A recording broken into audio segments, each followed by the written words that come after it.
প্রথমেই জানিয়ে দিব কল রেকর্ড ফাঁস। মৃত্যুর আগে স্ত্রীকে ফোন করে কেঁদে কেঁদে শেষ কথা যা বলে গেলেন ওসমান হাদি। কল রেকর্ডে ফেঁসে গেলেন বিএনপির নেতা মির্জা আব্বাস। এরপর জানিয়ে দিব হাদির মৃত্যুতে তোলপাড় ভারত।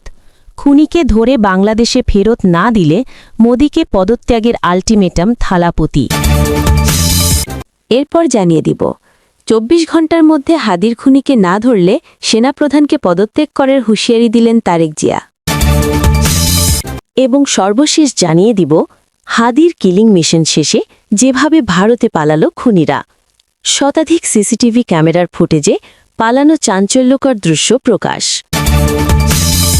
এতক্ষণই শুনছিলেন সংবাদ শিরোনাম, এবার বিস্তারিত।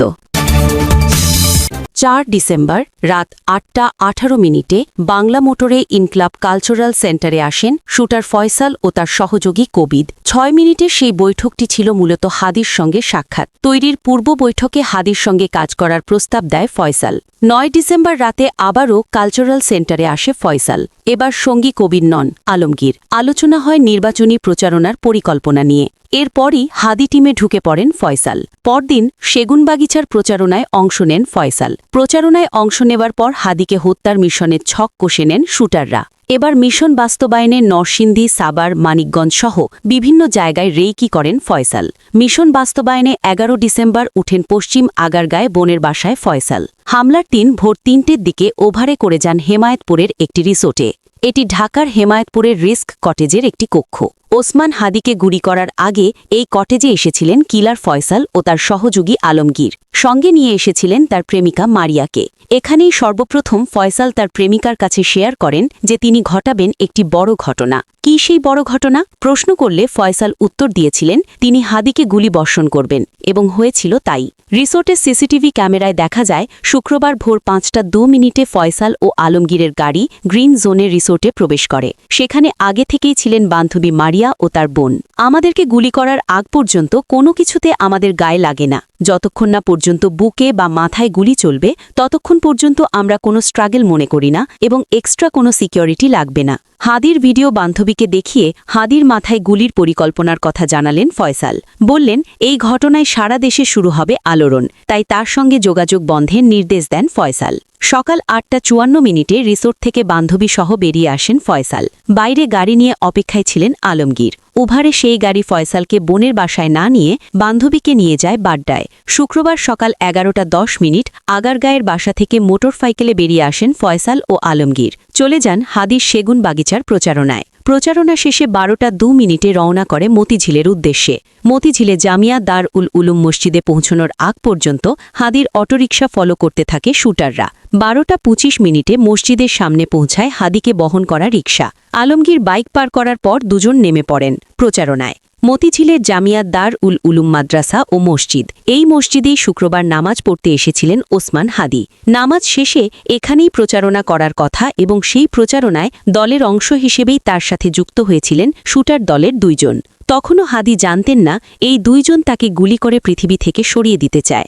নামাজ শেষে মসজিদ থেকে বেরিয়ে প্রচারণায় নামে হাদি। দুপুর ২টা ১৬ মিনিটে সেখান থেকে রওনা করেন হাদি। পেছন পেছন ছুটতে থাকে শুটাররাও। উল্টো পথে মতিঝিল শাপলা চত্বর হয়ে দৈনিক বাংলা মোটর টার্ন নিয়ে ঢুকে পড়েন পল্টনে বক্স কালভার্ট সড়কে। ২.৫ ঘণ্টা ধরে ফাঁকা জায়গা খোঁজার পর ২টো ২৪ মিনিটে খুব কাছ থেকে ২টি গুলি করেন ফয়সাল। সারা বিশ্বে যখন আলোড়ন চলছে শুটাররা তখন ব্যস্ত পালাতে। বিজয়নগর, কাকরাইল, শাহবাগ হয়ে ফার্মগেট সোজা চলে যান বোনের বাড়ি পশ্চিম আগারগাঁয়ে। বিকাল ৩টায় সেখানে পৌঁছান। শুরু হয় নাটকীয়তা। ঠিক এই সময় বাসা ভাড়া নিতে এসে কলিং বেল চাপতেই আইনশৃঙ্খলা বাহিনী ভেবে আতঙ্কে অস্ত্রের ব্যাগ নিচে ফেলে দেয়। পাশের বাসার ছাদে ফেলে দেওয়া সেই ফোন গুলির খবর জেনে যায় পুরো পরিবার। অস্ত্র ও মোটরসাইকেল রেখে পালিয়ে যেতে চাইলে বেঁধে যায় বিপত্তি। পরে মা ও বাবা জড়িয়ে পড়েন আলামত নষ্ট করতে। বিকাল ৩টে ১ মিনিটে বাইক চালক আলমগীরকে নিয়ে মোটরসাইকেলের আসল নম্বর প্লেট সহ বাসার পার্কিংয়ে আসে ফয়সালের বাবা। নকল নম্বর প্লেট বদল করে লাগানো হয় আসলটি। এরপর আলমগীর সহ সেই মোটর বাইক পাশের একটি বাসার গ্যারেজে রেখে চলে আসে। বাবা সরায় মোটর বাইক, আর মাকে নিয়ে কিছুক্ষণ পর নিচে নামে ফয়সাল। এবার শুরু হয় নিচে ফেলে দেওয়া ব্যাগের খোঁজ। মই দিয়ে ভাগ্নেকে ২ বিল্ডিংয়ের ফাঁকে নামিয়ে আনা হয় ব্যাগ। পাশের বাসার ছাদে ফেলে দেওয়া সেই ফোন খুঁজতে এবার প্রথমে নিজে যেতে চাইলেও পরে ভাগ্নেকে পাঠায়। বাইকের নম্বর প্লেট লাগিয়ে এবার ছেলের পালানো সিএনজি অটোরিকশা ভাড়া করে ফয়সালের বাবা। এই বাসাটিতেই ফয়সাল শুটের আগে এসেছেন এবং মিশন বাস্তবায়ন শেষেও এখানে এসেছেন এবং এখান থেকেই তিনি লাপাত্তা হয়ে গিয়েছেন। বিকাল 4:54 পশ্চিম আগারগা থেকে সিএনজিতে করে আসে আমিনবাজার। সেখান থেকে ওভার নিয়ে যায় ধামরাইল কালামপুরে। সেখান থেকে ভাড়া করা হয় প্রাইভেট কার। প্রাইভেট কারে নবীননগর হয়ে গাজীপুরের চান্দিনা চৌরাস্তা মাওয়া হয়ে ময়মনসিংহ।